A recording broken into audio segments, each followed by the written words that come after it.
quantum mechanics allows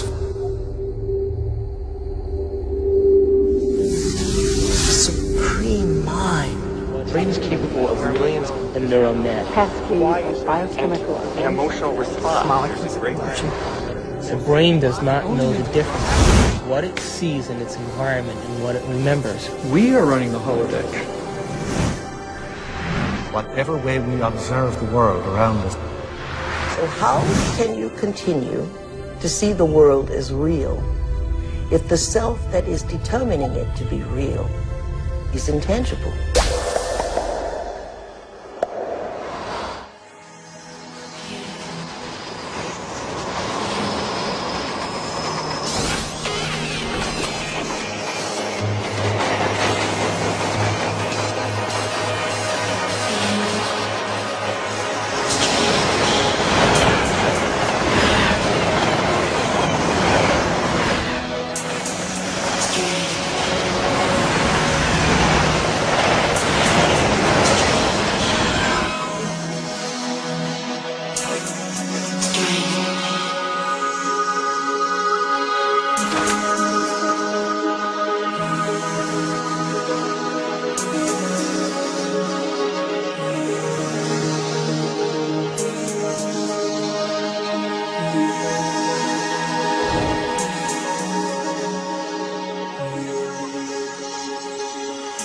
Are all realities existing simultaneously?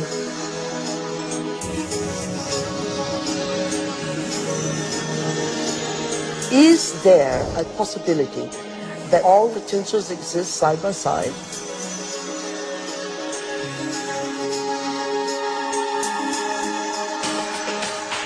Have you ever seen yourself through the eyes of someone else that you have become?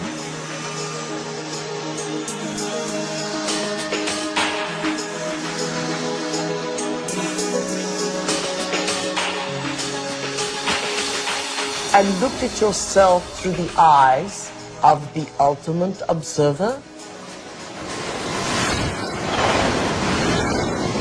Who are we? Where do we come from? What should we do? And where are we going? Why are we here? Well, that is the ultimate question, isn't it? What is reality?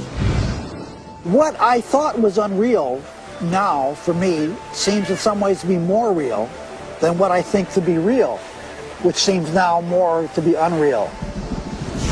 You can't explain it. And anybody who gets too lost and anybody who spends too much time trying to explain it is likely to get lost forever down the rabbit hole of mysteriousness. I think the more you look at quantum physics, the more mysterious and wondrous it becomes. Quantum physics, in very succinctly speaking, is a physics of possibilities. These are questions. These are addressing questions of how the world feels to us, of whether there's a difference between the way the world feels to us and the way it really is. Have you ever thought about what thoughts are made of? I think some of the things we're seeing with the children today is a sign that the culture is in the wrong paradigm and not appreciating the power of thought.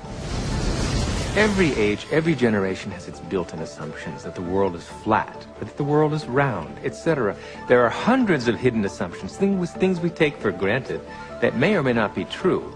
Of course, in the vast majority of cases, historically, these things aren't true. So presumably, if history is any guide, much about what we take for granted about the world simply isn't true. But we're locked into these precepts without even knowing it oftentimes. That's a paradox. Modern materialism strips people of the need to feel responsible.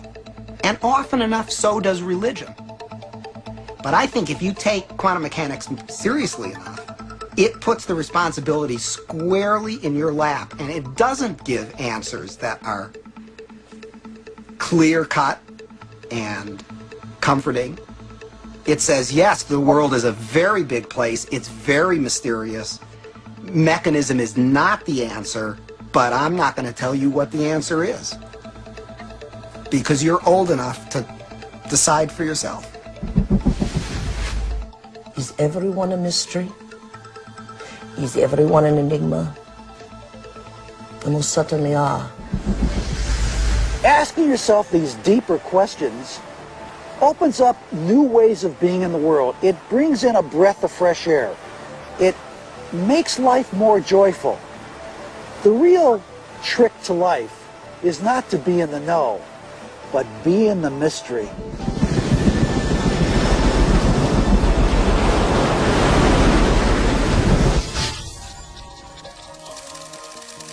It's time to get wise.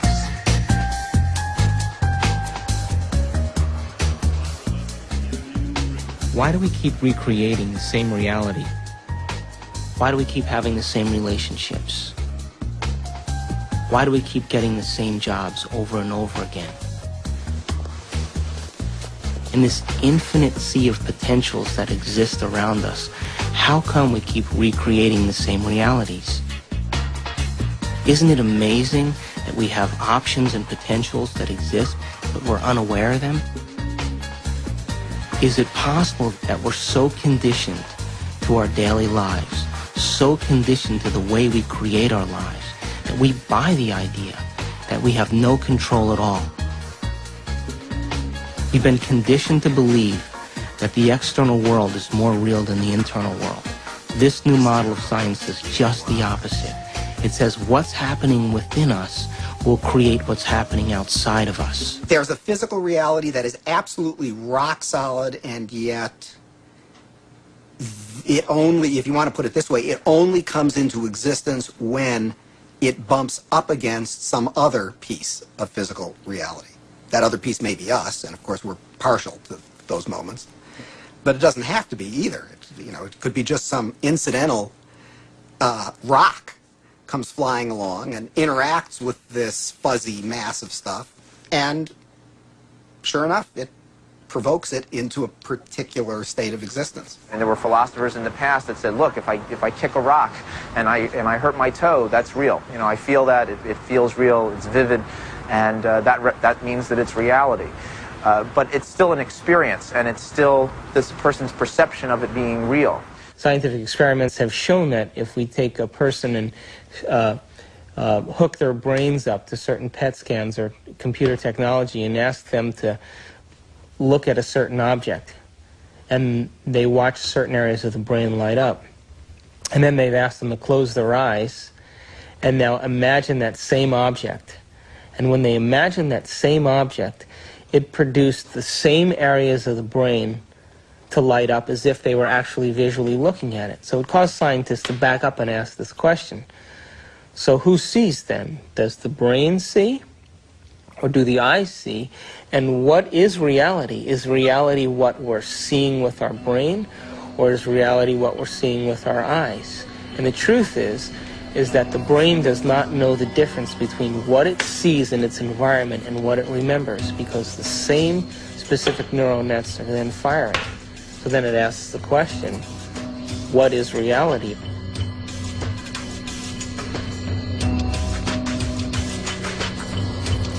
We're bombarded by huge amounts of information, and it's coming into our body, and we're processing it, coming in through our sense organs, and it's percolating up, and at each step we're eliminating information, and finally what is bubbling up to consciousness is the one that's the most self-serving.